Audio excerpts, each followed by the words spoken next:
This first page of the test review is like a summary of all the concepts that we've worked on this packet. So in number 1, it says if the first derivative is positive, and the first derivative is slopes of the original graph, so then the original graph f is increasing on that interval. And if the derivatives are negative, those values mean that the original f graph is decreasing. So for 3 and 4 here, since the second derivative is the derivative of the first derivative, we can read this as the slopes are greater than 0.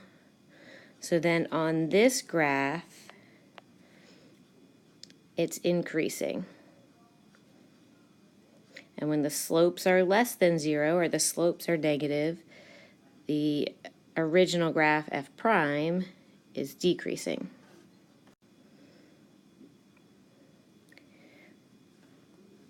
For 5, the sign, so the positive or negative of the first derivative does not have to change at a critical point. That is true.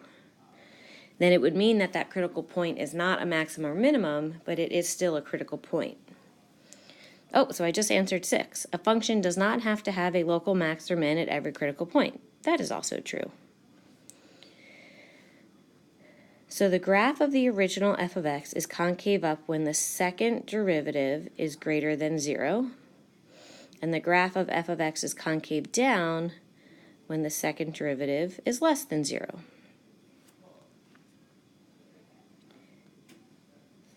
So for 9, if we get a critical value p, which makes the first derivative equal to 0, and we substitute that into the second derivative and get a positive value, that means concave up, f will have a local minimum, because here's the minimum, at p.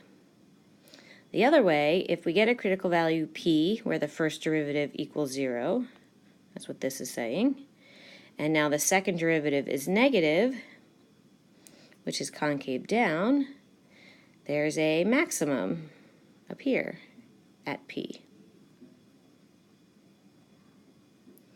If the derivative changes from increasing to decreasing, positive to negative, there's a local max. And if it changes from negative to positive, there's a min. The point in which the graph changes concavity is an inflection point.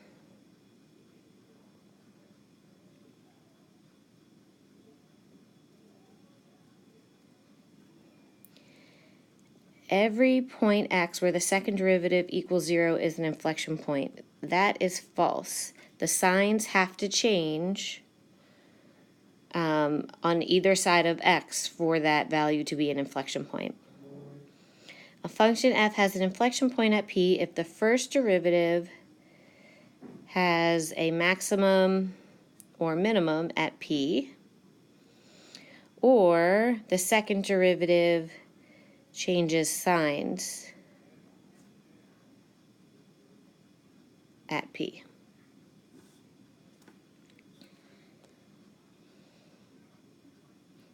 Okay, so for 16, we're going to find critical values, maxim mins, and inflection points, pretty much everything about this function, x to the 4th minus 72x squared minus 17. Notice it says use algebraic methods, which is our calculus, not using the graph in the calculator. So I take the first derivative. I'm going to set that equal to 0.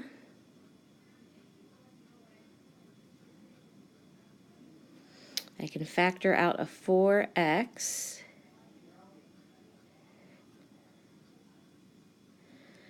I can factor the x squared minus 36 again. It's a difference of 2 squares. And setting each factor equal to 0, we get 0, negative 6, and positive 6 as our critical values.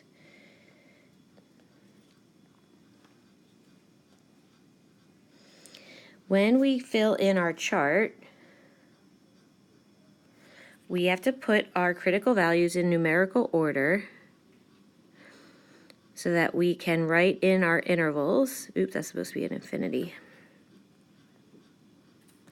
So negative infinity to -6, -6 to 0, 0 to 6, and 6 to infinity. And in these intervals, we're going to test some numbers in our first derivative. So if you want to use the factored form and do the positive negatives in your head, you can. If you want to use your calculator, you could substitute the values into the derivative not factored. So in this interval, negative infinity to -6, I'm going to test the value of -10. And you should get a negative outcome. Between -6 and 0, I'm going to test the value of -3, and that should give you a positive value. Between 0 and 6, I'll test +3, which will give me a negative. And more than 6, I'll use 10, and that will give me a positive. Because these are first derivatives, the negative means decreasing, and the positive means increasing on the original function. So that gives us our answers down here.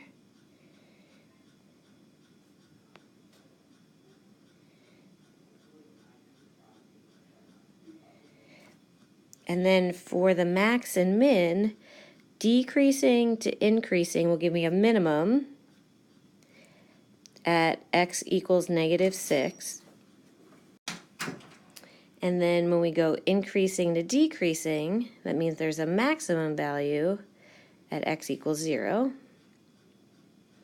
And then decreasing to increasing again means there's another minimum at x equals +6. So to get these y values of a max and min, I'm going to take the 0, the -6, and the 6 and substitute those into the very original function to get y values up here. So when I substitute in 0, we get -17. When we substitute in -6, we get -1,313. And when we substitute in +6, we also get -1,313. So now the second derivative,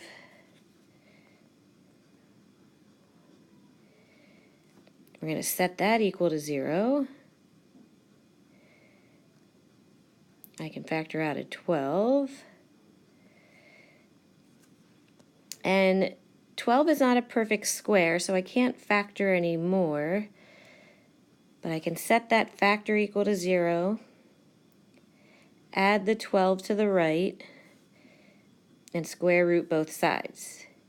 When you're solving and square rooting both sides of an equation, you must include plus or minus in your answer. So for the plus or minus root 12, if you prefer to use a decimal, that is approximately 3.46. I'm going to put those values on my chart, fill in my intervals.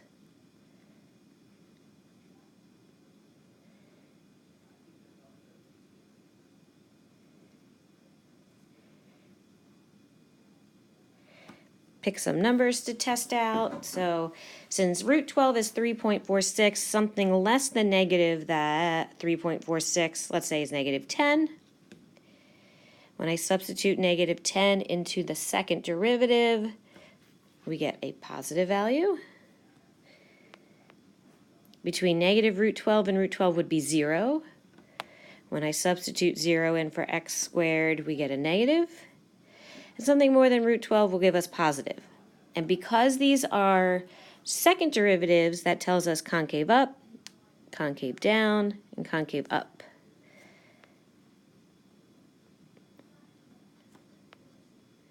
So we have our answers for our intervals. And then your packet J has inflection points. For some reason my master here doesn't. And inflection points are coordinates. It's a point. So I need an x comma y and an x comma y. To get the y values, we have to go all the way back up to the very original equation and plug in negative root 12 and root 12. And when you do that, your y values will be negative 737 for both.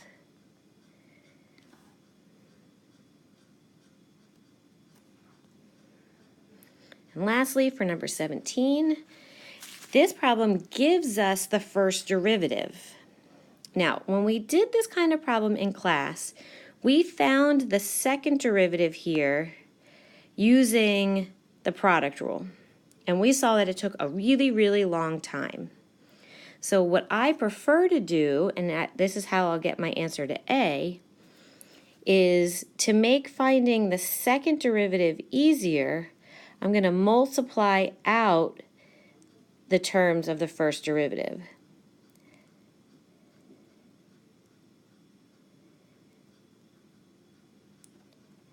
So I'll multiply these first, and we get x squared minus 2x plus 1 times x plus 3.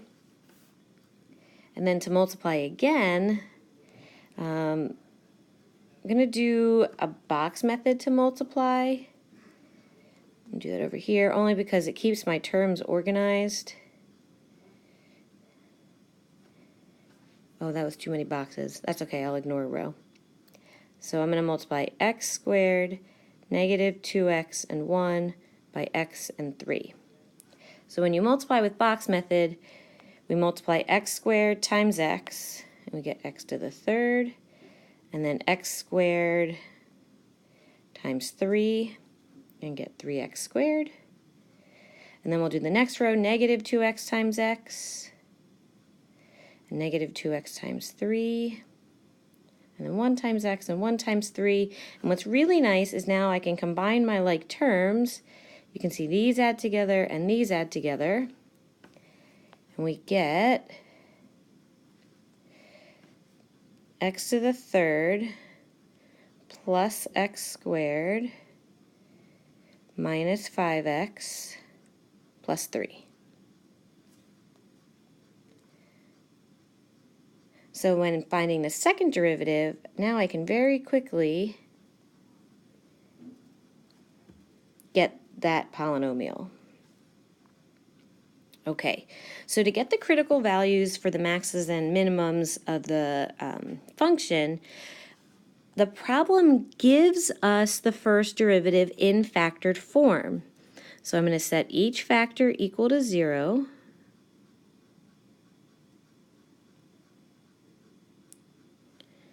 For this equation, you can square root both sides, and we get 1 or negative 3. So I'm going to use my table. I'm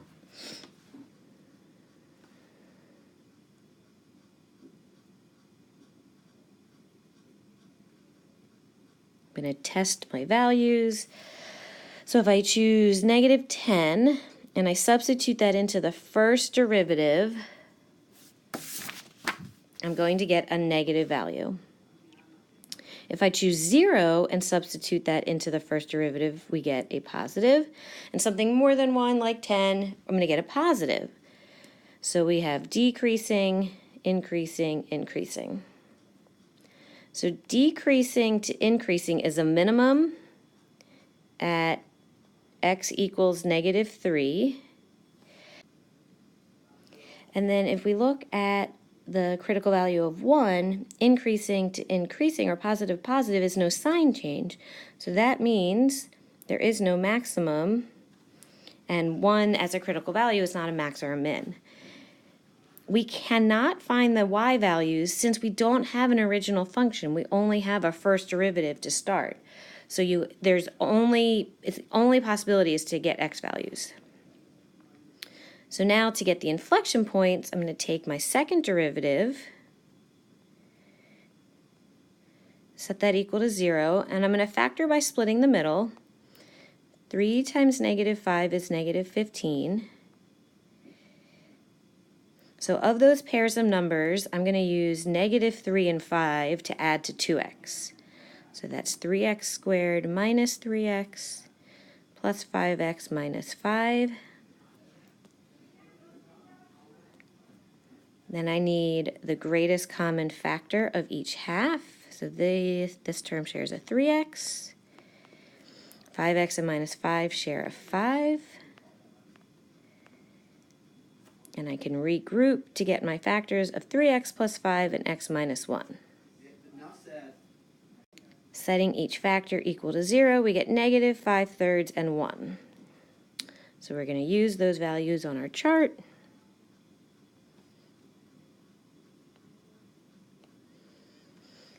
And picking a number less than negative 5/3, like negative 10, and substituting that into the second derivative, that will give me a negative times a negative, which is positive. Then I can plug in 0, because that's between negative 5/3 and 1. So 0 here would make positive times negative, which is negative. And then a number more than 1, my favorite is 10. We get positive times positive, which is positive. So because our concavity is changing at both of those points, we have an inflection point at negative 5/3 and 1.